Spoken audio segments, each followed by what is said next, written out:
450 କୋଟି ଜନତାକୁ ପୁରା ସମ୍ପୂର୍ଣ୍ଣ ଭାବରେ ଏ ଜନସମାଜଟାକୁ ପୁରା ଧ୍ୱଂସ କରିସାରିଲାଣି ଏ ନବୀନ ସରକାର। ଏ ନବୀନ ସରକାର ଆକୁ ତୁରନ୍ତ ଭାବରେ ହଟାନ୍ତୁ। ଆଉ ଆକୁ ନ ହଟେଇଲେ ଏ ସରକାର ସବୁ ଧ୍ୱଂସ କରିସାରିଲାଣି। ଅମୃତ ଅଛି, ଅମୃତକୁ ଖାଅରେ। ଏ କାଦମ୍ବରୀ ପାନ କରିକି ଯଦୁବଂଶ ଧ୍ୱଂସ ହେବା ଭଳିଆ କାହିଁକି ଧ୍ୱଂସ ହଉଛ? ଇଏ କ'ଣ କରିଛି? ଏ ସରକାର ନିଶା ବେପାର କରି, ନିଶା ଖାଇ, ନିଶା ଖୁଆଇ, ଇଏ ମଦ, ଡ୍ରଗ୍ସ, ବ୍ରାଉନ୍ ସୁଗାର, ଗଞ୍ଜେଇ, ଯେତେ ପ୍ରକାର ନିଶା ଆକୁ ଖୋଇକି ଏ ଜନସମାଜଟାକୁ ପୁରା ଧ୍ୱଂସ କରିଦେଲା ରେ, ଧ୍ୱଂସ କରିଦେଲା। ଆଉ କେହି କାହାରି କଥା ଶୁଣୁନାହାନ୍ତି। କାହା ଘରେ କୁହନି କିଏ ଭଲରେ ରହିଛ? ସବୁ ଘରେ ଘରେ କଳି କଜିଆ ମାଡ଼ ଗୋଳ।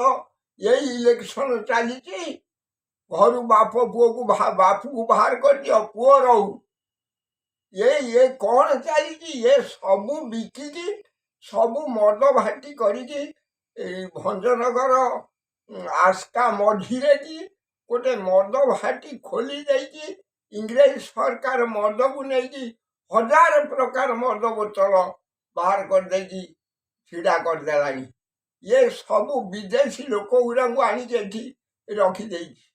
ରଖିକି ଏଠି ଅଣ୍ଡରଗ୍ରାଉଣ୍ଡ କରିକି ଇଏ ଯେତକ ଟଙ୍କା ଏ ମେସିନରେ ଗଣୁଛନ୍ତି। ଆଗରୁ ଟଙ୍କା ମେସିନ ଗଣୁଛି। ଆରେ ଏ ଓଡ଼ିଶାରେ ଯୋଉ ଟଙ୍କା ଏ ନବୀନ ସରକାର ଏ ମଦ ଭାଟି ଟଙ୍କା ରଖିଛି, ଆକୁ ମେସିନ ଗଣି ପାରିବ ନାହିଁ। ଏଥିରେ ପାଣ୍ଡିଆନ ଗଣୁଛି। ପାଣ୍ଡିଆନକୁ ଦେଇଛନ୍ତି ଏହାକୁ ସବୁ। ଇଏ ବୋକା ଚୋଦା ସରକାର, ଏ ମୂର୍ଖ ନବୀନ 23 ବର୍ଷ ଗଲା, 24 ବର୍ଷ ଗଲା। ଏ 24 ବର୍ଷ ଭିତରେ ଏ ଓଡ଼ିଶାଟାକୁ ପୁରା ଧ୍ୱଂସ କରିଦେଲା। ଆଉ ବାପ ହେଲେ କିଛି କରିଥିଲା? ବାପ କରିକି ଜୋତା ମାଳ 3 ମାଳ ପିନ୍ଧିଥିଲା। ଏ ପୁଅ ଏବେ ଇଏ କାହାରି କଥା ବୁଝିବାରେ ନାହିଁ, କାହାରି କଥା ଶୁଣିବାରେ ନାହିଁ। ଏ ଦେଶର ଭବିଷ୍ୟତ ଅନ୍ଧକାର କରିଦେଇ ସାରିଲାଣି। ସତ୍ୟ ସନାତନ ଧର୍ମକୁ ପୁରା ଲୋପ କରିଦେଇ ସାରିଲାଣି। ଆଉ ଏ ଗୀତା ଧର୍ମଶାସ୍ତ୍ର ଆକୁ ସବୁ ଭାଙ୍ଗି ଦେଇ ସାରିଲାଣି ରେ, ଆଉ କିଛି ନାହିଁ। ଆରେ ଆଗରେ ଭଗବତ ଟୁଙ୍ଗି ଥିଲା, ତାକୁ ଭାଙ୍ଗି ଦେଇକି ଇଏ କ୍ଲବ ଗଢ଼ି ଦେଇକି ମଦ ଖାଅ, ରାଣ୍ଡି ଚୋଦ, ଆଉ ଏ ଗୀତା ଫିତା କିଛି ଏଗୁଡ଼ା ମାନ ରେ। ତମକୁ ମୁଁ ଦଉଛି ମଦ ମାଂସ ଖାଅ। ଏ ସବୁ ଏଇଆ କରିକି ଏ ସମାଜଟାକୁ ଧ୍ୱଂସ କରିଦେଇଛି। ଯଦି ଏଇ ଧ୍ୱଂସ କରିଦେଇଛି, ମୁଁ ଶପଥ ପାଠ କରୁଛି, ଏ ମୁର୍ଦାର ଶପଥ ପାଠ କରୁଛି। ମୋର ଭବିଷ୍ୟତ ଏ ସ୍କୁଲ କଲେଜ ଛାତ୍ରଛାତ୍ରୀ ପୁରା ପଥଭ୍ରଷ୍ଟ ହେଇଗଲେ। ଇଏ ବାପା ମା କି ଦୁଃଖ କଷ୍ଟ ପାଉଛନ୍ତି। ଇଏ କହୁଛନ୍ତି ଆମେ ମଦ ବିକ୍ରି କରିକି ଆମେ ଇଲେକ୍ସନ କରିବୁ। ତମ ମୁହଁରେ ନିଆଁ, ତମେ ମରିଯାଅ।